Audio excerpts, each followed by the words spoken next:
Hey, good morning. Good morning. So I want to tell you a couple of stories here and talk a little bit about how we use detention ponds in Verona schools. And the overriding thing that I want you to kind of think about though today during my talk is how we approach science in general. And so right now I want you just to take a moment and when you hear this word science, what do you think about?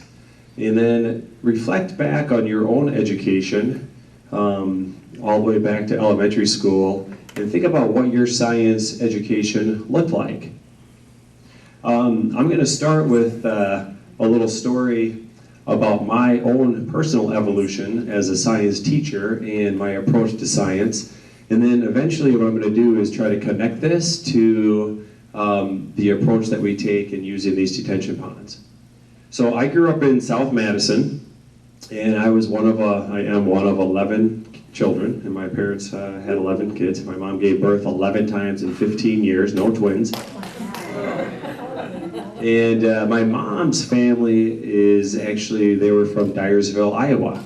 Anybody know what makes Dyersville famous? Field of Dreams. Field of Dreams, and also Erdel, if you like toy tractors, but Field of Dreams. And so a few times a year, we would make the drive to Dyersville, Iowa, and of course, 151 at the time when I was a kid, would break through Verona. My mom had 6 boys and 5 girls, so me and my 5 brothers, we would stop in Main Street, Verona. We'd all pile out of the car. We'd get our hair cut. We can't go see Grandma without a good little haircut. For some reason, the girls never had to get their hairs cut, but the boys, we always had to stop in Verona and get our hair cut. And so that was kind of my first experience with Verona. And then fast forward to high school, I went to Madison West High School. I was a wrestler, 145 pounds my senior year. Our first meet of the year was against Verona, the Verona Indians back then. And a 145-pound Verona wrestler was a kid named Chris Kittman. And Remember him? Yeah, state champion. yeah, he was state champion, undefeated, and that's the guy that I had to wrestle my first meet of the year, senior year. I'm proud to say I left the Verona gym that night with a win. Whoa! Wow.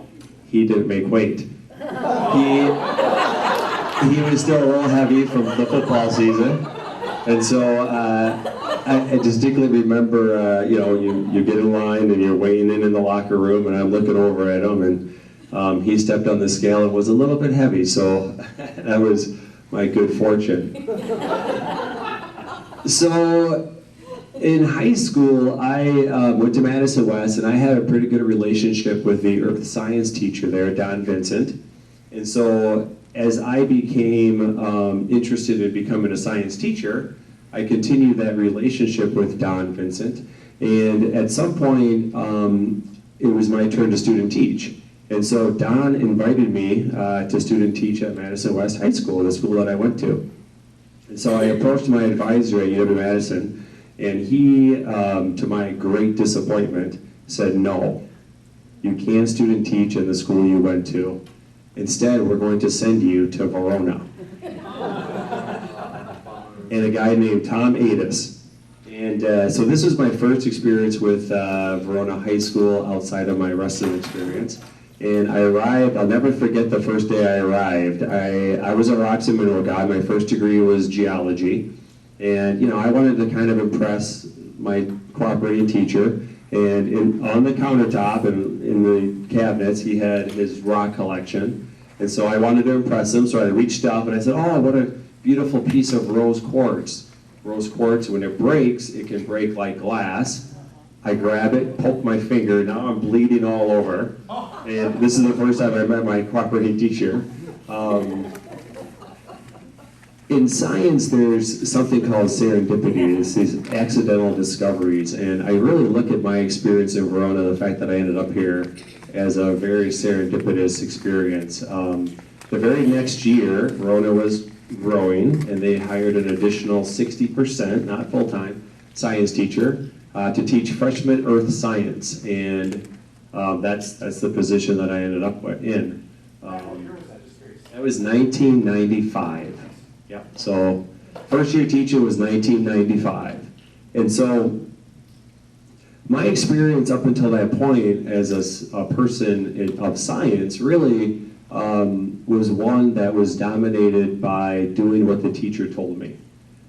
So all the way through elementary and middle school and high school, I was really good at sitting in the classroom, writing down anything the teacher would say. I would follow the labs exactly like they were prescribed, and hopefully at the end of the lab days, I would get the result that was expected. And then I would take a test usually from something that was based on the lab, a book, and what the teacher or professor talked about. And so really, when I arrived at Verona High School, that was my science experience, even all the way through undergrad. And so when I started in Verona, that's how I learned science, and so that's how I started to teach science. And that changed really when the very first year that I arrived. So when I arrived in Verona, again, it was a growing district. It was about 850 students, and there were 3 guys who had been there since the 60s teaching science. One of them is in this room right now, Randy Marks, Tom Adis, and Jerry Dalen. They all started in Verona in the mid-1960s, and they taught for Verona for 30 plus years. My classroom was right down the hallway from a guy named Jerry Dalen. And Jerry Dalen approached me one day, and he said, you know, I'm just about ready to retire, and I've been managing this school forest for about 30 plus years. Would you like to take over when I retire? And you know, up until this point, I was a rock and mineral guy. So my idea of a good time was find a road cut, park my car on the side of the road, and I'm exploring the road cut with my little pickaxe. Or I find a rock quarry, and I'm digging around in a rock quarry.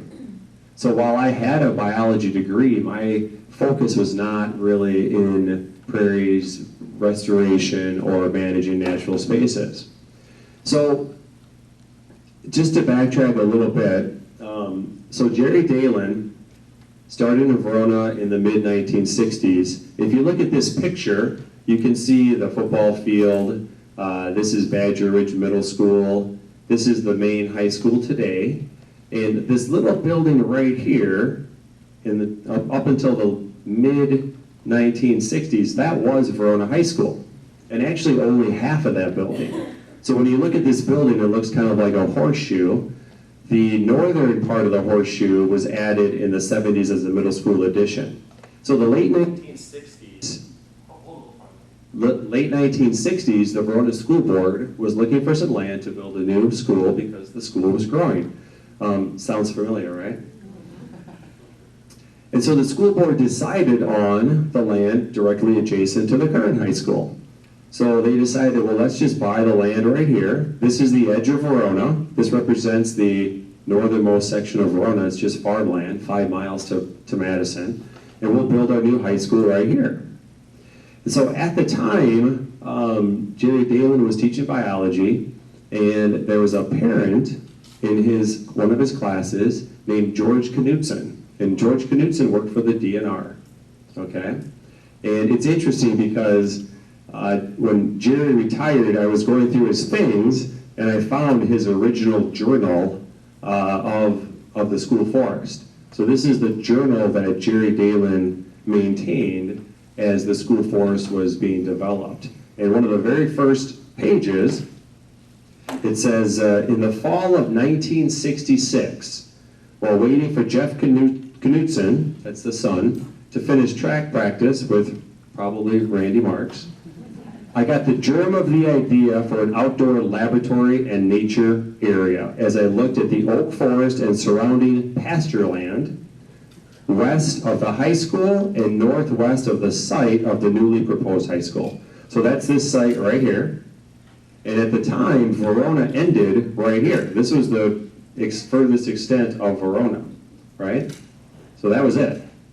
And so somewhere around 1966, Jerry Dalen and George Knutson approached the school board with the idea of purchasing, in addition to the land for the new high school, this additional land which would become an outdoor study area, okay?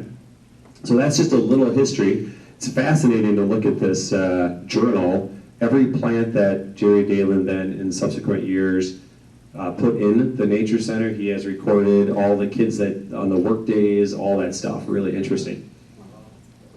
So in the late 60s then, the development of this Nature Center started. And if we zoom in a little bit, you can see there is an old woodland. There's an old pasture land, which Mr. Dalen then started to turn into a prairie restoration. And then there's what we call a wetland. It's a seasonal wet basin on that end. And with the help of the cross-country team, Randy Marks, they started a trail system. They started to restore a prairie. They cut a trail system through the woods, etc. So then fast forward when I arrived, I again was a rock and mineral guy, so I had zero experience managing what you would call a natural area. But I was excited, okay? This sounded like a lot of fun to me. My interest in biology was always related to the outdoors, and to be honest, I probably would have just stayed a geologist, but someone told me, if you get a biology degree, you have a better chance of getting a job, because you can teach more than one subject, okay? So I thought, all right, I'll add a biology degree. So I did, but really my interest was always in outdoor stuff. So how do you manage this? What do you do? If I just handed you a 15-acre site, a natural area, and I said, you're in charge now of managing this site, how do you go about that? So for me, what I saw was an opportunity to not only learn myself, but then also involve my students. So that very next year, I proposed a new course called Wisconsin Ecology. And within that course, the students would be in charge of helping to manage this site. So the first day of class, I would have a class in front of me. The first thing I would do is I would tell them, you are now the naturalists of our school forest. You're in charge of our school forest. And in Verona, this is a fairly unique site because many schools, 250 plus school districts in Wisconsin, have school forests, but very few have school forests that are in the middle of a neighborhood and directly attached to their school. Most school forests, you get on a bus and you drive somewhere and then you are at the school forest. So not only is this a resource for our school, but it's also a resource for the community. On any given day, if you go out to this school forest, you will see people walking their dogs, you will see people jogging, cross-country skiing, just, it's utilized quite often. If you ask any of the residents that live along the school forest, every one of them will tell you they moved there, at least in part because of the school forest. So this is where my life as a science person really started to change though. And for me, it changed when I started to ask questions. Okay, so how do you manage a natural area? I wasn't even aware of what was present. And Jerry Dalen was now on his way out. So the person that had managed this for 33 years was leaving, and I was kind of the rookie. So what I would do is I would just take a book. Now kids use the apps on the phones. I still try to get them to use a book. I would take a book and I would walk. And any plant that I saw, I would stop, I'd look it up in the book, and I would try to figure out what that plant was, and then more importantly, what story does that plant tell about that natural area? Does that plant belong here? Does it not belong here? If it's not native and it's invasive, how do we get rid of it?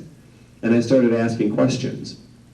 And what inevitably happens when you take a group of kids out, you start walking in a natural area, they stop, they see something, and they start to ask questions. And by the way, the elementary kids are way better at it. If I have a group of 25 kindergarten or first graders, and I ask any question, 25 hands go up. If I ask my seniors, they kind of look around, see who's looking at them. Maybe 1 or 2 hands will go up. which is actually important, and I want to come back to that point in a minute. Okay, so inevitably one of the things, of course, that kids will ask related to any prairie, they know a little. They'll say something like, well, aren't we supposed to burn it? And who does not like to start fires, right? Firefighters, by the way, I think, like to start fires more than anyone. My brother's a Madison firefighter. And so the first year that one of the students suggested, well, let's start a fire. First thing I did is I called a firefighter. But this is the kind of thing that I started to be exposed to. The kids we would take a walk, and the students would say, well, what if we burn that black locust tree that we know doesn't belong? Will that help us get rid of that tree?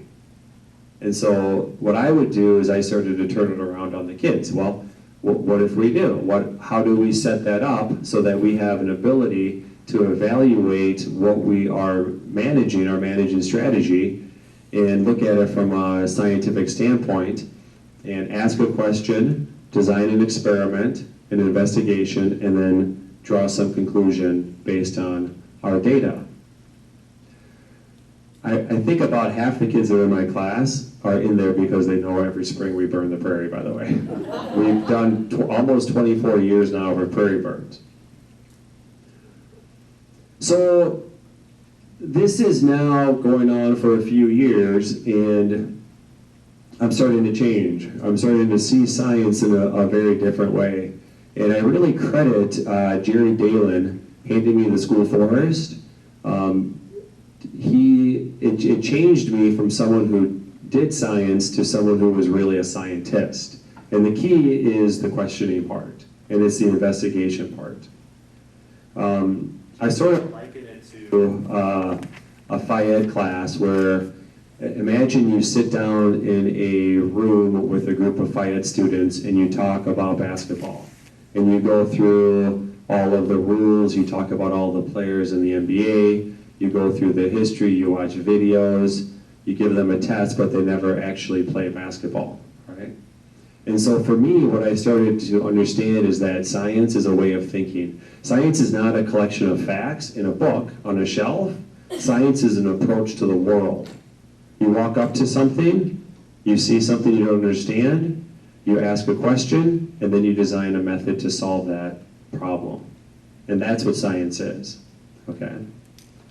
So for me then, I started to ask this question.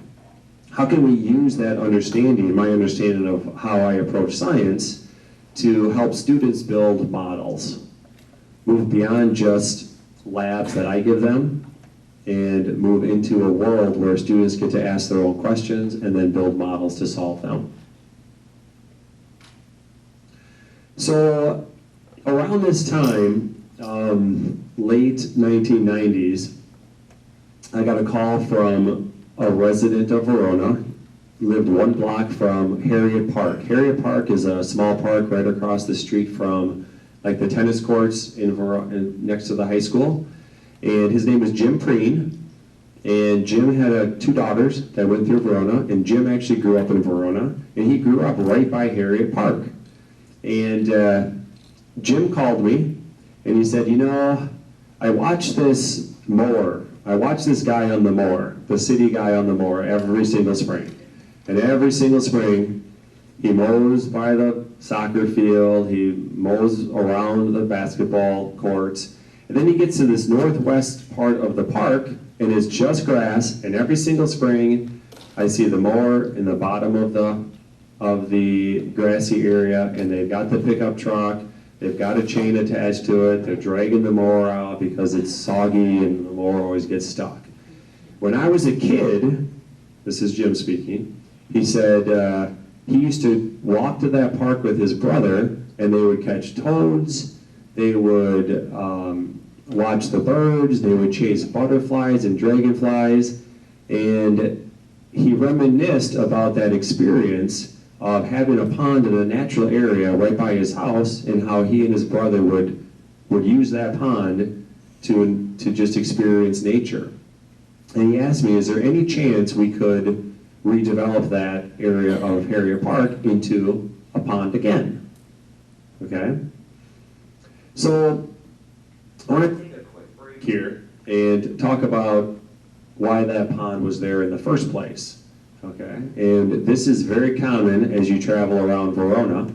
The glaciers had a very strong influence on the landscape of Wisconsin. And if you look at this picture, you'll notice right away that the southwest corner of our state looks very different than the area just to the east. This area is dominated by a landscape that is dissected by rivers and also some wind erosion. And then this area of the state is dominated by the influence of the most recent glacial advance. Now what's interesting about this, you see this line right about here, and you can just make out the four lakes of Dane County, Madison, and right about there is where Verona sits. And so we happen to be located right on the edge of the last glacial advance. This is right where our community is, right there. And one of the characteristics of glaciers, they act as sort of a conveyor belt for debris. So glaciers are not just clean ice, there's debris, rocks, sediment within those glaciers. When the glaciers retreat, which just means they melt, that debris is just dropped. And so on the edge of the glacial advance, it's very common to have a landscape that is dotted with these closed depressions. They're just depressions in the landscape. There's no river that goes in or a river that goes out to carve the depression. It's just a closed depression formed when these glaciers melted, the debris is dropped, and it's a very irregular landscape. In the springtime, they fill with snow melt. Maybe they stay wet all year if it's a really wet summer. Some years they might dry.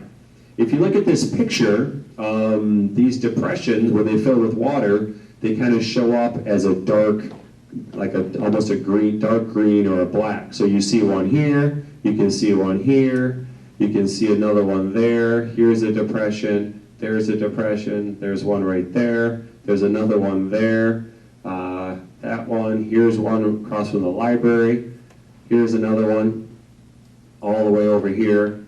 So really, all through Verona, you will find these closed depressions. In the springtime, when the farmers are planting their fields, you'll commonly see they will plant a section of their field, there's a low area, and then that low area is too wet to plant. So Harriet Park is located right here. Here's our high school again.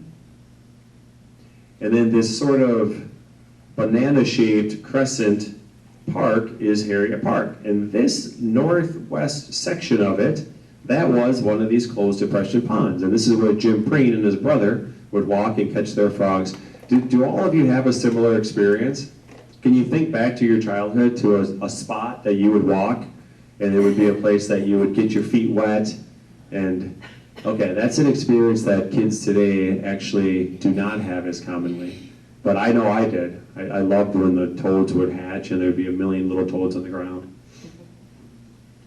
Okay, so what we did then is we started to work with the city of Verona and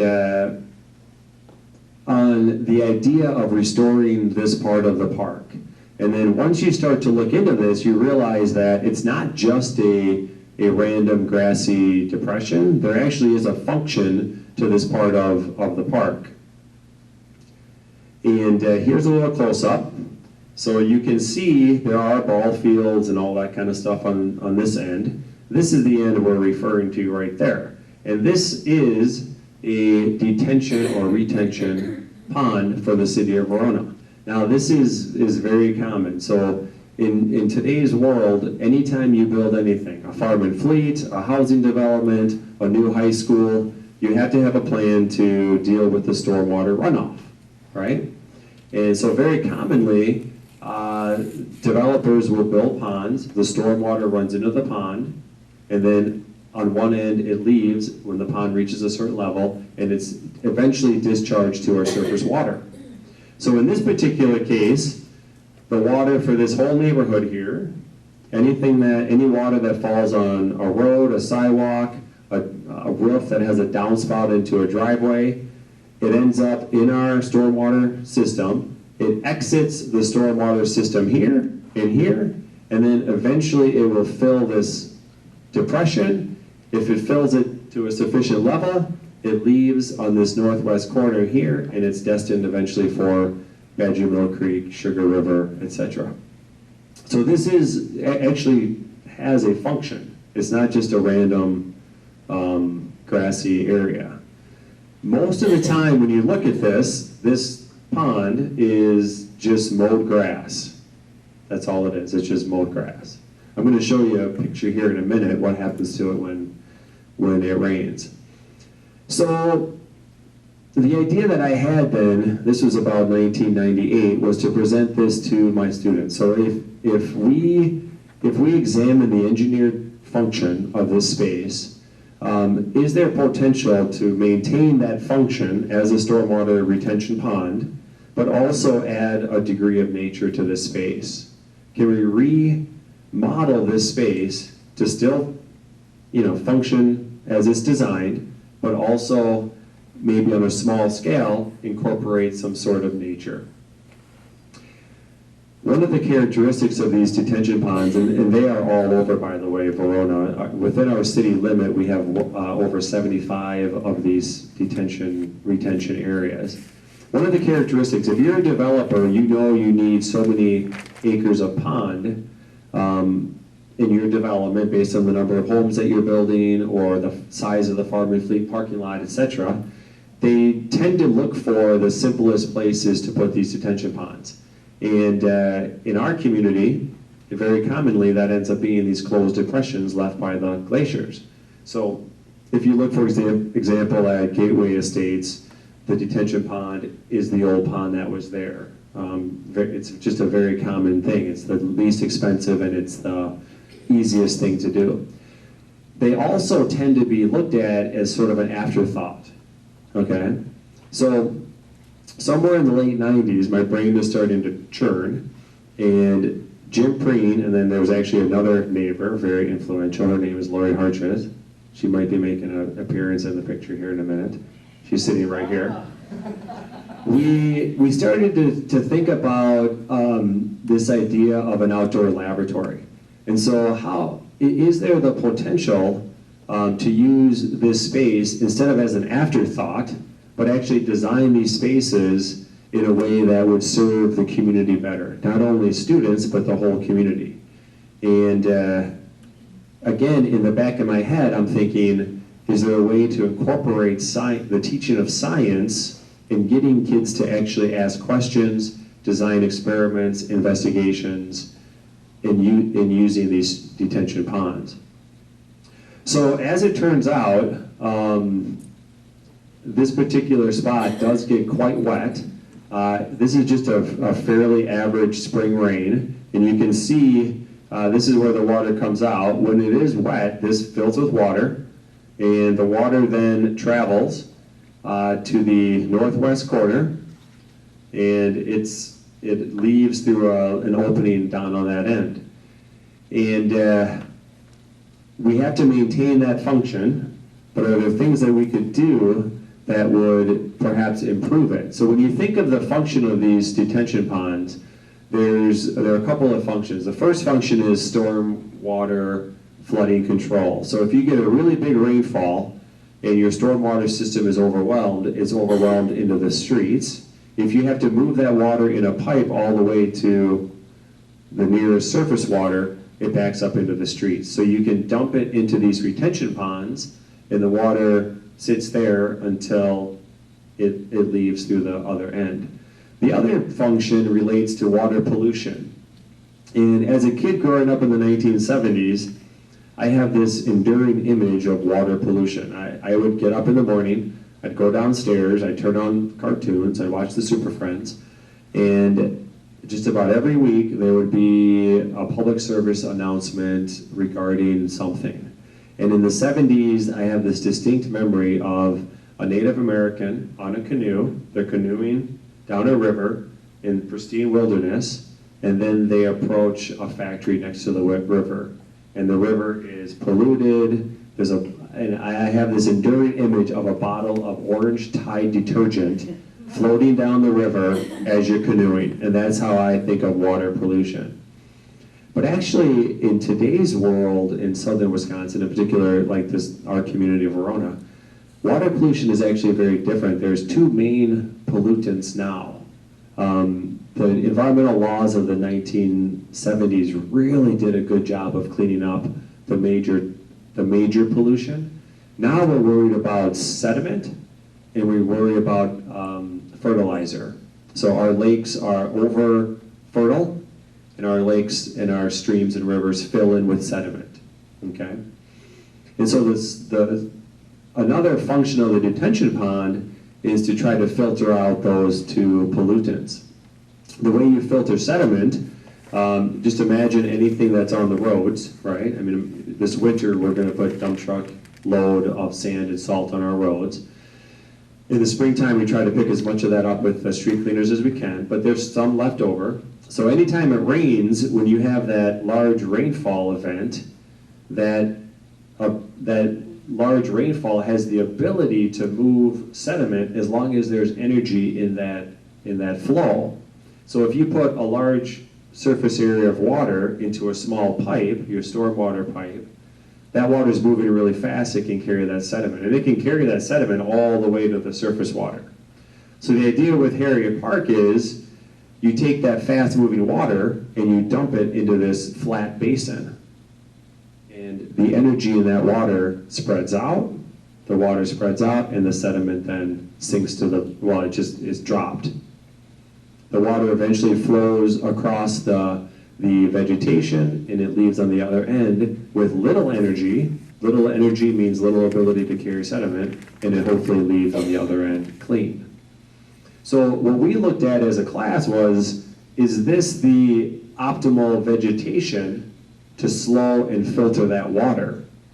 Mowed turf grass, 2-inch high, or could we change the vegetation that's present in an effort to increase the filtering capacity and the water absorption of that storm water? Does that make sense?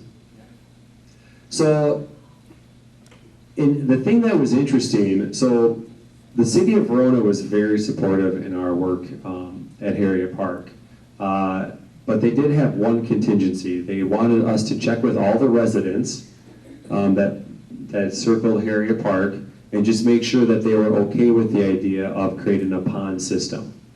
And what do you think the first thing that they worried about? What's the first thing when you have nice mowed grass and someone comes in and says, hey, let's turn that into a pond? You live across the street, what's the first thing that you worry about in Southern? Are the mosquitoes. And that's one that I love talking about this with my students, and we actually go out with a bucket and we collect water. And what you find when you collect water from various standing water areas, this is the ideal mosquito breeding ground right here. So this is mowed turf grass. It gets wet. That water can sit there for several weeks. There's no vegetation to attract a variety of invertebrates. The water does eventually drain. Okay, so this right now is actually your ideal mosquito breeding ground. If you go to a healthy wetland ecosystem, it's unusual to find a large outbreak of one species like a mosquito. Has anyone ever seen a dragonfly nymph? You will have nightmares if you haven't. They're scary things. Dragonflies, they spend their first up to 5 years of their life in the water, as some people would refer to them as a larva or a nymph, and they can grow to be 3 inches long, and they're considered the top of the invertebrate food chain. So if you have water that is actually a healthy, wetland ecosystem that stays in one place for an extended period of time, those dragonfly larvae show up and you start to develop an actual ecosystem that feeds on the mosquito larva. So that's a tough one though to let go of. And so we actually ended up doing a big project in our school forest. I showed you that picture of our school forest. There was a wetland portion. We took a bulldozer, we scraped off up to 18 inches of soil. Now here's an interesting piece. I was absolutely floored and shocked by this. We had a guy, Art Kitchen from the U.S. Fish and Wildlife, that worked with us on this wetland restoration of our school forest. The first thing he did is he came out with a soil probe. And the soil probe went down in the ground about 3 feet, and he would pull out a profile of the soil. Now think about what a soil profile looks like. What do you expect? At the top, you expect a really rich, dark soil. And then as you move away from the plant matter, the organic matter, the dark soil yields to maybe an oranger soil where it's mostly dominated by the minerals. And that's what we would see for about the first 18 inches. And then we found a really dark, thick layer of soil again. So we had dark, organic, rich soil, mineral soil, and then buried 18 inches was this really dark, rich soil. That's in this area.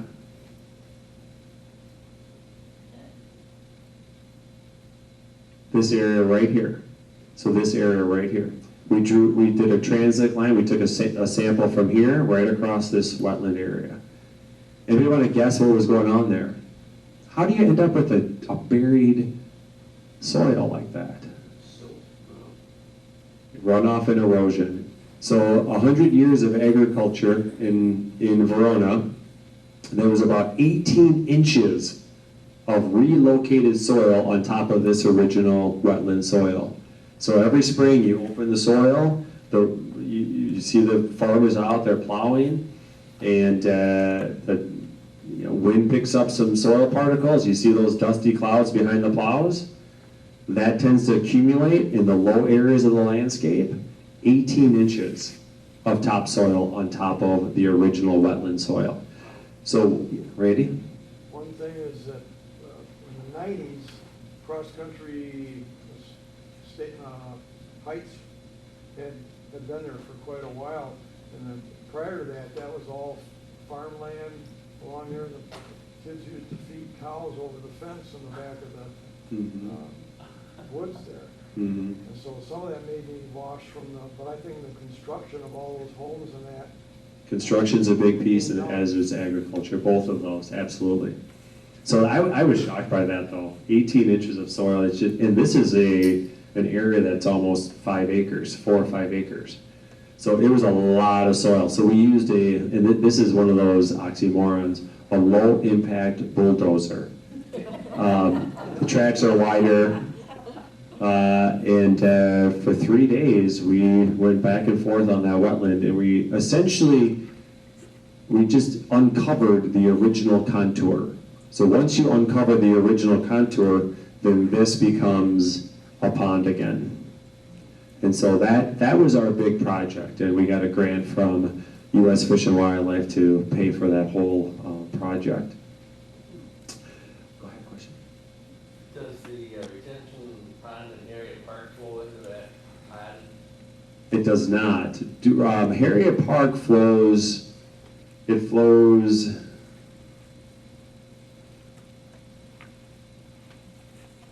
let's see.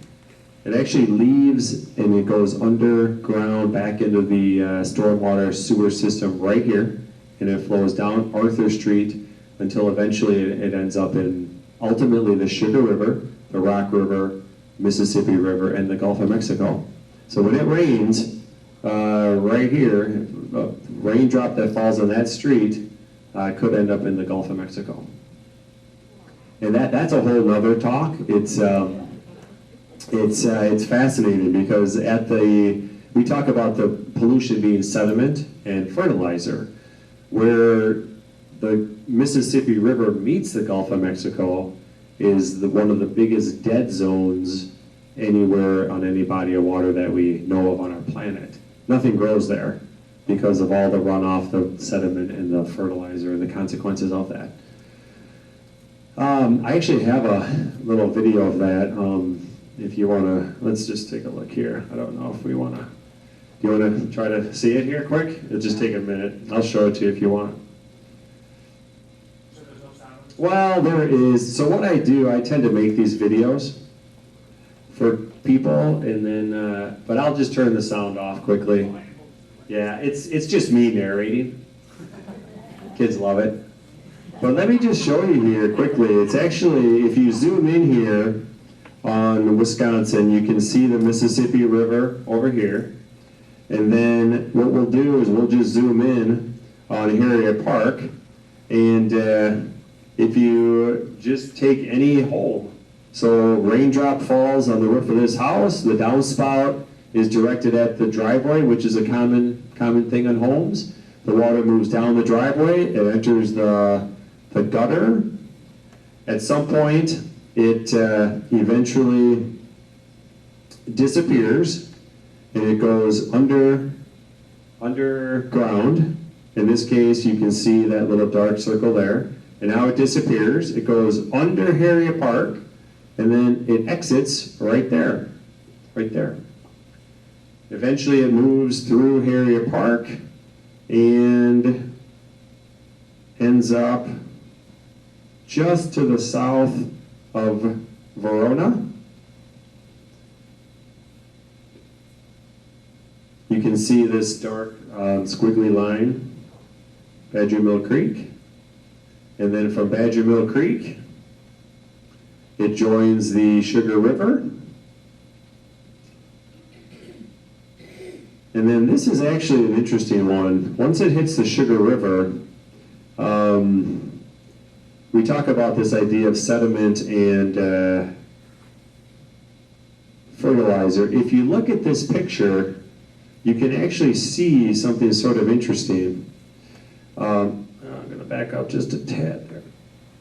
Okay. Okay, it's not catching me. So it looks like Lake Bellevue. There's actually a river going through Lake Bellevue. Lake Bellevue, this picture is a few years old, but Lake Bellevue is almost completely filled in. And this is in Belleville. And so Belleville, maybe some of you are aware, a few years ago they passed their own little referendum to dredge the lake and create a lake again. But people talk about water skiing across Lake Bellevue at one time. Now if you put snowshoes on, you could walk across and it's knee high. That's all sediment. Some of it's from farmland erosion, some of it is from cities. But when you put a dam on the river backs up, forms a lake, that sediment slows down when the water slows down and is dropped out. Okay, so then we move on to the Rock River. There's the dam.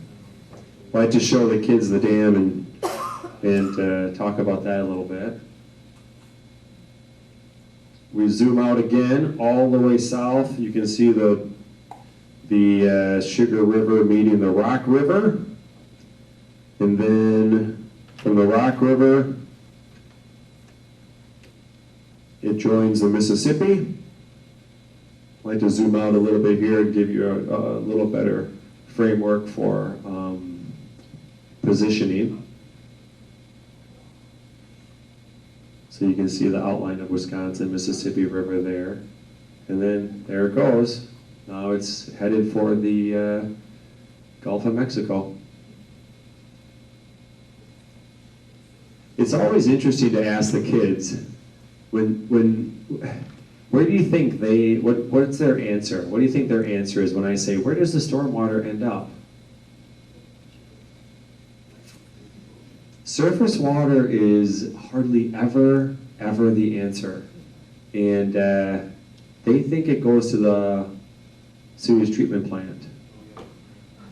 And when I tell them, no, it just goes right into the Sugar River, or if you're in Madison, Lake Mendota or Lake Monona. They're actually pretty shocked by that. They don't think of that. They think, oh, well, we must clean it. We do clean it. That's what the detention ponds are for. Oh, this is another video. This is one of my former students. I sent him to Harriet Park during a rainfall with a video camera, and you can see Harriet Park. It's a sizable amount of water. That's just a quick shot of Harriet Park, and that's where it leaves. Okay, so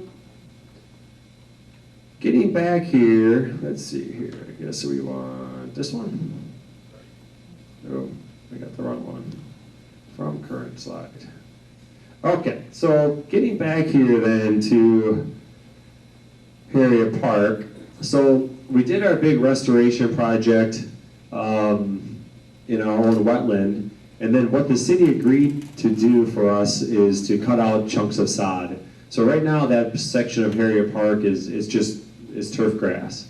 And so what we've been doing since 1999 periodically is we just cut out a big chunk of sod. And then into that sod we place native plants, prairie and then wetland plants. And that's Lori Harches. Lori is sitting right here. She has a prairie in her front yard, and so we transplanted many of the plants from some of them from Lori's yard, some of the seed from Lori's yard, and then a lot of the plants came from the UW Arboretum. They do a native plant sale every year. Seed from our prairie restoration at the high school.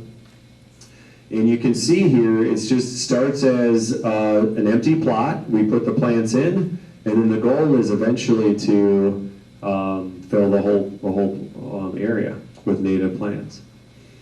There are considerations though for the engineering part, and that's where things really actually have changed. About 7 or 8 years ago, the city of Verona hired an assistant engineer named Marty Cieslik. And Marty is very enthusiastic about these types of projects. And so Harriet Park actually kind of became, here's another picture of a separate year, just additional years. You can see we just put them in. Kids do all the plantings, kids do all the planting.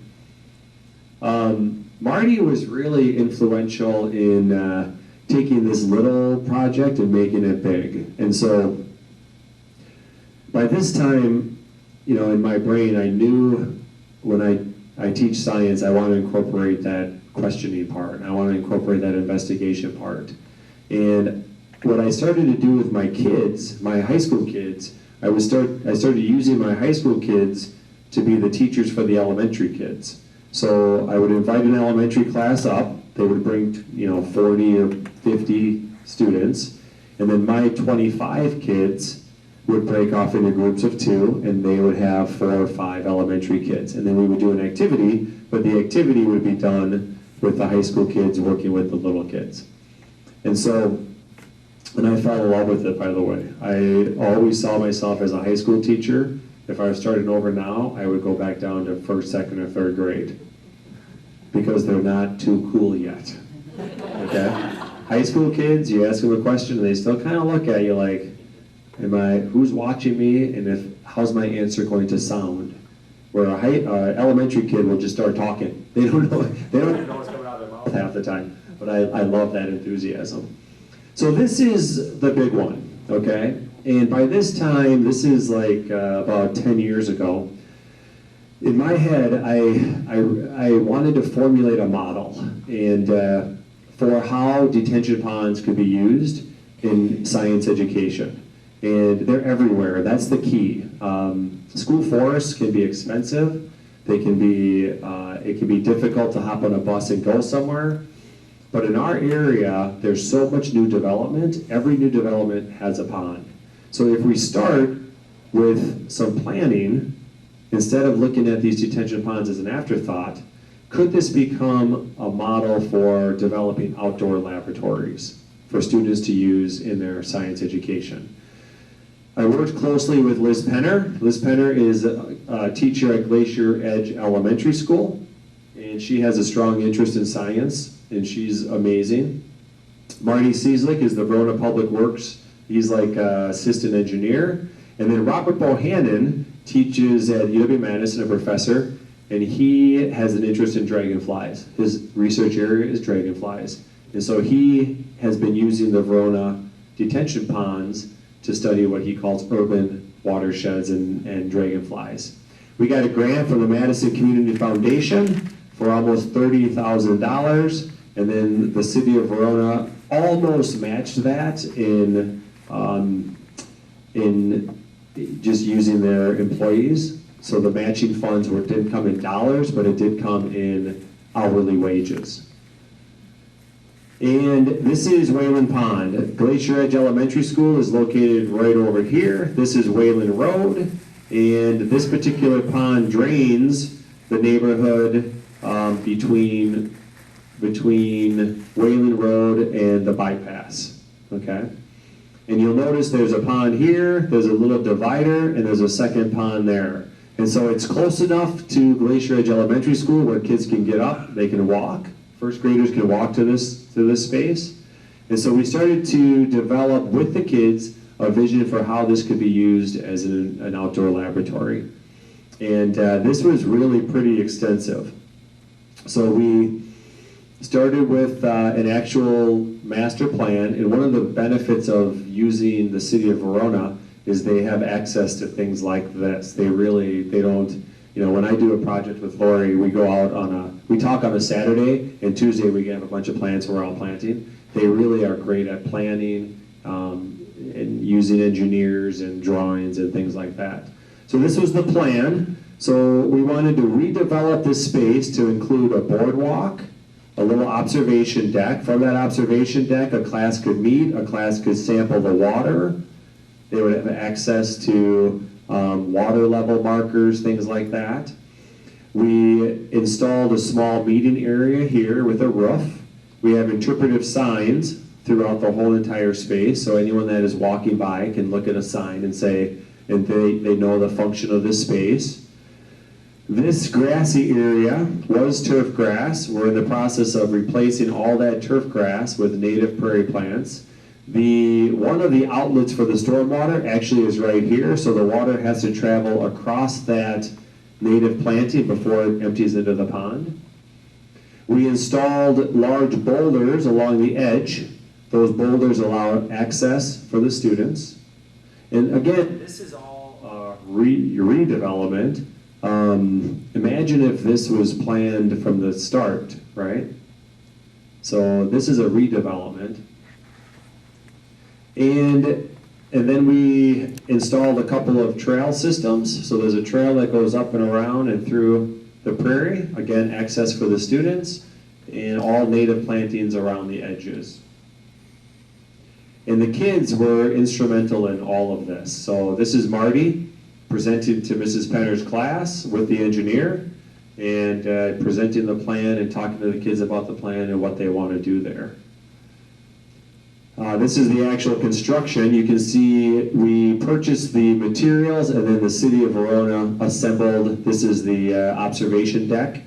Goes between the two ponds, allowing access to the water and just a much safer environment for elementary students. And then these are the kids. This is Miss Penner with some of her students.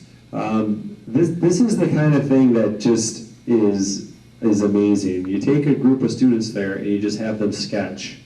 And the idea is, instead of me as a teacher telling them what they're seeing, they have an opportunity to look at the space and see it for themselves, and that's where they start to initiate the questions. And it's the questions that we want. The questions are what initiate all of the science that happens beyond that. The answer is actually not important, believe it or not. What the students come up with for an answer to the questions is less important than the process they go through to get to the answer. That's what we're shooting for.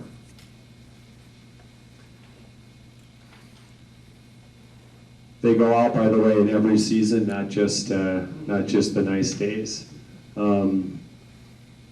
We did purchase some interpretive signs. I think it's always important to do that. It shows the residents that this is purposeful, that there's a plan, and that it's a shared space. And again, much like the school forest, if you just drive by Wayland Pond, very common to see the residents using this space as just a small scale piece of nature. I talk to my kids about that a lot. There's Yellowstone National Park, it's huge. Then there's Devil's Lake State Park, right? We have our county parks. There's a value in having a space like this, just in a neighborhood, a small scale, couple acre space where kids can go and explore. You can walk your dog, You can just sit and read a book. There's one of the little libraries is now there. There are benches. So this is really the gem. This is what we look at now as the model. And working with Marty in the city of Verona, we would love to export this model to Harriet Park, to Silent Street Park across from the library. That's another space that would be fabulous for trying to create an outdoor laboratory. By Country View Elementary, there are a couple of really big ponded areas. And again, the idea is what's accessible for the students, what's accessible for the community. How can we take a space that is essentially an afterthought and create something that's more usable?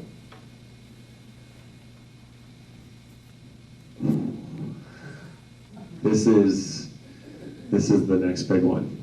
So this is part of our new high school campus. So of course we are a year away from moving into a new high school, and the campus itself is directly adjacent to the Military Ridge Bike Trail. So the high school space is to the north, and the campus actually extends beyond the Military Ridge Bike Trail. You can see in this picture there's a baseball diamond there's a baseball diamond here. There is this fabulous space here known as Stewart's Woods that is going to become the new Verona School Forest. We'll keep the old one. We've added an additional school forest, which is incredible. Dr. Gorell, our superintendent, really drove the purchase of that, and incredible vision. This is land that was actually acquired when the Department of Transportation put the 151 bypass in. And so the Department of Transportation sold it to the school district at a very reasonable price. It was just extra land that they had acquired when they were going to build that, when they built that highway. And then notice adjacent here to Stewart's Woods is this blue area. And Dr. Gorell, again, I approached Dr. Gorell as soon as the referendum passed. I said, and they started showing us designs. I said, would it be possible to, from the beginning of the project, work with the landscape architects and the engineers to design the detention ponds that are going to be necessary for this site as an outdoor laboratory? And he immediately said yes. And so since the beginning, I've had the privilege of working with the design engineers to design the detention pond area so that we can use this as a study area. And the vision is to have a wet area that just sort of blends right into the school forest. So the thing with the engineers, if you go to these guys that do the detention ponds, they're used to the simplest design. So they figure out what volume of water is going to come off the parking lot, how big does the detention pond have to be, that's what they're used to. So when you go to them and you say, hey, we have an opportunity to design something kind of fun and cool here, I mean, they get really excited, and they have been fabulous. So this particular area, the water will come down. Do you see this green spot here? It'll actually spill out there, and it will travel across a native wetland planting. Then it enters a pond. We've designed this pond to be zero entry on this end, and then it's going to get it's going to get deeper as you move toward this area. So the zero entry is designed so that we can access it from ground level with students. When this pond fills, it'll spill over into this secondary pond. Between the ponds and surrounding the ponds will be all native prairie. When this pond fills, as it will occasionally, it will spill into this green area, which is an additional native planting. And all those native plantings are designed to absorb as much water and to filter the water out. And then it will eventually leave, if there's a sufficient rainfall, the water will leave this direction and go directly into the Sugar River. So this is happening right now. This is the project that I'm really excited about because we've had an opportunity to start from scratch. So instead of redeveloping something that's already there, we're designing this from the get-go. Another sort of exciting piece, this is a very large campus. So I had an opportunity in the spring to tour the building. I stood in my classroom that I will be in next fall. And I could see the school forest kind of, but I almost needed binoculars. It is a huge, huge campus. So the DNR did grant us, there's a road that's going to come over here, but they did grant us one additional passage. So my classroom is up here. There'll be a trail that goes directly down across the bike trail, and it will lead us right to this spot here in the detention pond area. So that's kind of fun too. This, by the way, represents the new cross-country course. And Randy and I have been working with the engineers to mark and to design and clear that cross-country course. Currently they've actually done the cutting already, but there were no trails in Stewart's Woods up until this point, really. So. At what stage is this whole project now? The detention ponds, if you drive by the bypass here, you'll see water in there now. They are designed, they're filling with water now. They have not been seeded with the native plants yet, but the design, this shape, you can make out the shape and everything already. This past winter, the company did come through. We marked the entire trail system. They came through this last winter. They like to cut the trees in the wintertime when the ground is frozen. And they harvested the trees that were on the route that we had designed. We tried to minimize the impact as much as possible with the trail system. So the trail system is now in, and it has been seeded with grass. We tried to make the trail system, you can see here, this is the start. So this is about 100 meters, is that about right, Randy? Before you take the left, so it's quite wide. There are going to be a lot of runners on there, so that it's wide enough so that we could grow grass on it. The grass has been seeded, and with some luck, Randy will hold his first Verona invite next fall on the new site. But we'll see. That's the goal. The goal is the Verona invite in 2020. And then the cross-country trail, you'll see the runners come out of the woods and they make a lap around the detention ponds, and they finish next to the detention ponds. So the ponds will have a trail system. They are part of the cross-country trail. And access for the community is a little different.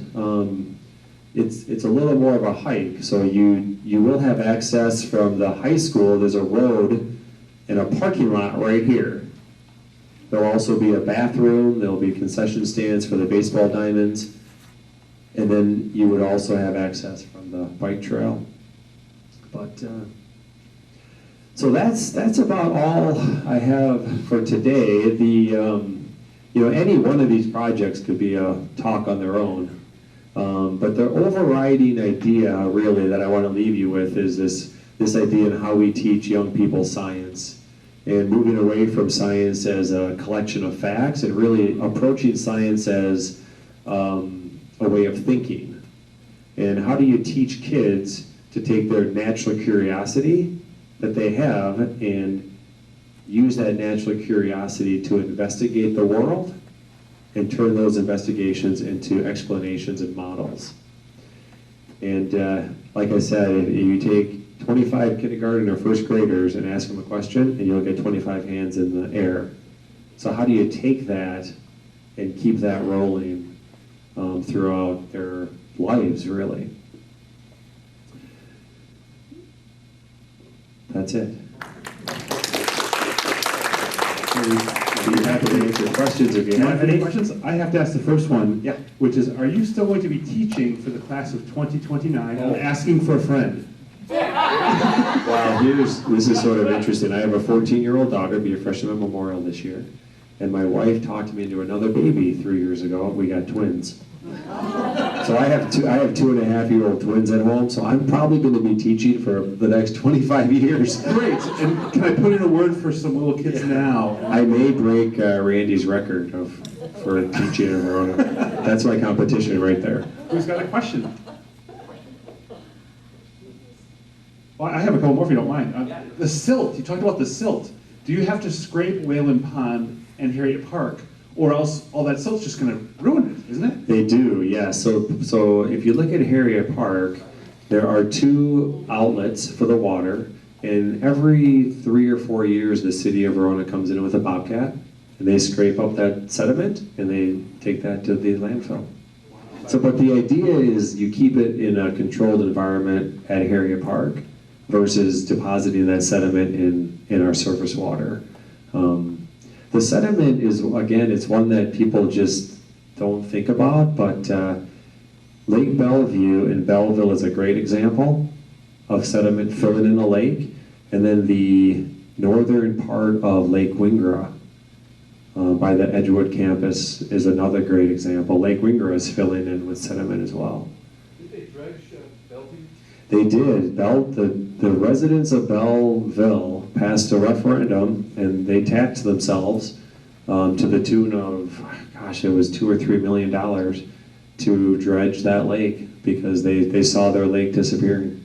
That has to be done periodically.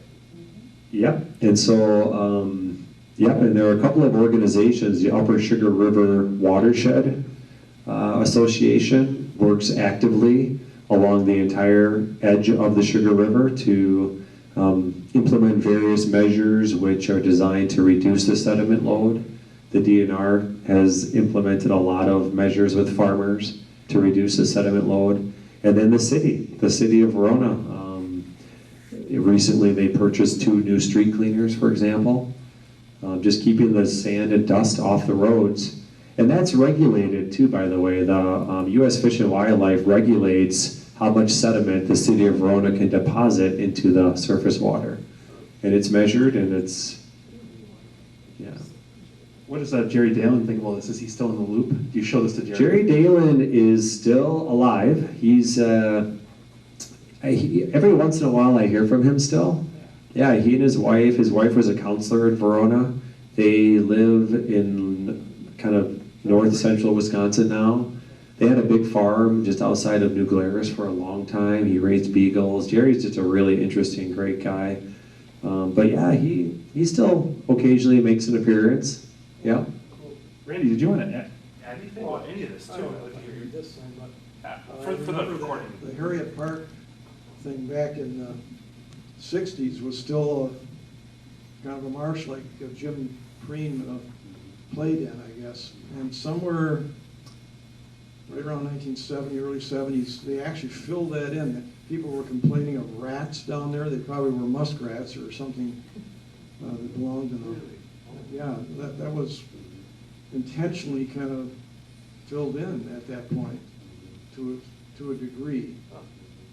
And then now it's, if they took a core down there now and brought that up, you'd probably find an old marshy residues down underneath there. But Yeah, I went back on the air photos for Verona into the the early 1950s, and it's definitely a wetland. I mean, it was just a pond like so many areas in Verona, those closed depressions, and they fill with water in the spring. Some summers they dry up, and other summers they're wet all year. Yeah. And our Pleasant Woods, at the regular school, when I came in '65, there was a pond in the middle of that woods. It was an old kettle of some kind, and there were frogs and all that kind of stuff down in there. And then when they built Cross Country Heights, the drainage was changed, and that just melted away along with the other pond that you guys dredged up out there. Yeah, you can see if you go into the woodland at the school forest, the oak trees grow in a circle around that former pond. It's dry now, but you can see, and now they're all kind of leaning toward the opening. It's almost closed. Yeah, yeah. It's just a very common, if you're a developer and you have to deal with this water, these existing wetlands are just too tempting to resist, you know. You just, why not dump the water in there? dredge the sediment, what do they do with it? That usually is put into a landfill. Yeah, that sediment goes to a landfill. Mhm. Yeah, it's just buried in a landfill. It's just disposed of it like any other waste. No, I don't do that. Oh, you do, so we can hear it on that tape. Okay, There you go. all right. Your plants that you're putting in there, you talk about filtering, it's kind of like a water garden that somebody would have by their house where the drain comes down and they have a garden there that soak up. It's exactly the idea, yeah, the rain garden idea, And don't exactly. they use up the nitrates too, your plants that are in there, filter those out? Yeah, that, again, that's the native plants, when you look at the native wetland and prairie plants, their root systems are incredible. There's an old saying, when you look at a prairie plant, what you see above the ground is 1/3 of the plant, and then 2/3 of it is below the ground. And some of these prairie plants are 6 feet high. The root systems are extensive, so it really does two things. The first is the absorption. Ideally, the rain that falls in our communities just stays here. So before development, before we covered our cities in these impermeable surfaces, most of the water would just soak in and stay here in our watershed. It would refill our aquifers, etc. So that's the first goal, is just keep the water here. We don't have to deposit any of that water to the surface water. And the wetland plants are very effective at that because they have such a deep root system. They create channels and they absorb so much more water. They also, it's sort of an interesting thing I just read. We think of this climate change issue, and people always talk about planting trees as a way to pull carbon dioxide out of the atmosphere. But now there's actually a push to plant prairie species, because what they do is they take the carbon and they create biomass that they put in the soil. So 2/3 of the biomass is under the ground, and that carbon is actually locked away under the ground, which is another sort of interesting phenomenon. Where the trees, the biomass is above the ground. Eventually that tree is going to die, fall to the ground, decompose, the carbon dioxide is returned to the atmosphere. So it's actually not out of the system, where prairie plants put their carbon into the ground and they actually sequester the carbon in the soil. Questions? And Randy, he was one of the early developers of the school forest trail system. And really, as the cross-country team in the late 60s, it's probably one of the big reasons we have that space today. Yeah, and I just wondered about that pond across from the library. They did dredge that just not too long ago. Can you explain how they go about doing it? I mean, what happens to all that water in there, and then all of a sudden it's all back, and all those geese are back again? Yeah, so when you look at Verona, the Public Works Department has a map. It's kind of an interesting map. It's a map of Verona and all the streets, and then it shows all of the stormwater sewer system drainage, where they all drain, where the pipes are under the roads, and where everything is connected, and then the ultimate destination for everything. And so that Silent Street Pond, if you look at the sewage map, and you go to the north, it actually connects to that pond near Pasquale's there, by the Red Inn Soccer Park. And so if you do a little bit of diversion at that point, then you can prevent the water from emptying into Silent Street Pond. And then that's what they do, and then they dredge it, remove the sediment that's accumulated, and then the water goes back when they take out the redirector. But yeah, that's another good example though of a pond that it just was filling in. And so it's an amazing amount of sediment. It's almost hard to imagine how much it is. And the amount of water is unbelievable as well. It's one of those numbers like that your brain has a hard time comprehending. Like if I had told you how many miles the nearest star is away, you know what I mean? It's like it's a number that you can't fathom. Like, or how old the Earth is. What does 4.6 billion years look like? I mean, it's millions and millions of gallons of water. How do they get in there to do that without low impact bulldozers. I don't know. I don't know. Are they underwater? I mean, do they use a crane? What did they, I guess they had a crane, didn't they? Yeah, they had a crane. Mm-hmm. Yeah. Yeah. Yeah, and they have a plan, by the way. They know like how many gallons of water are coming in. They know how much sediment. They know like this summer they cleaned it out. They're gonna have to clean it out in X many years in the future.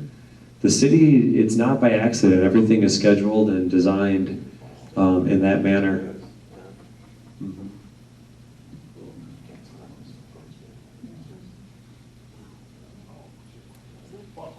So I want to, Matt offered to give us a little tour of one of these areas. I was going to say, I'm up for it, so we can film it, but I want to put up to the group to vote. Anyone who's interested in seeing an area, there's so many areas. I'd love to see Wayland Pond, I'd love to see the school forest, I'd love to see Harriet Park. Let's pick one, so if you're interested in coming, let's just do a vote by hands. Wayland Pond's a little more accessible, it's got the boardwalk, it's easier to walk in. Harriet Park is pretty easy. School forest probably a lot bigger and bumpier. Anyone who's interested in coming right now, who would want to see like Wayland Pond versus the other ones? Okay, so one Harriet Park, and you can raise your hand more than once, by the way. So Harriet Park, that's maybe two, and anyone school forest, the whole enchilada. Whoa, okay. Well, what do you think, Matt? Do you want to go school forest? We got 5 votes for that versus 2 and 1. Would you be up for it? We're not talking.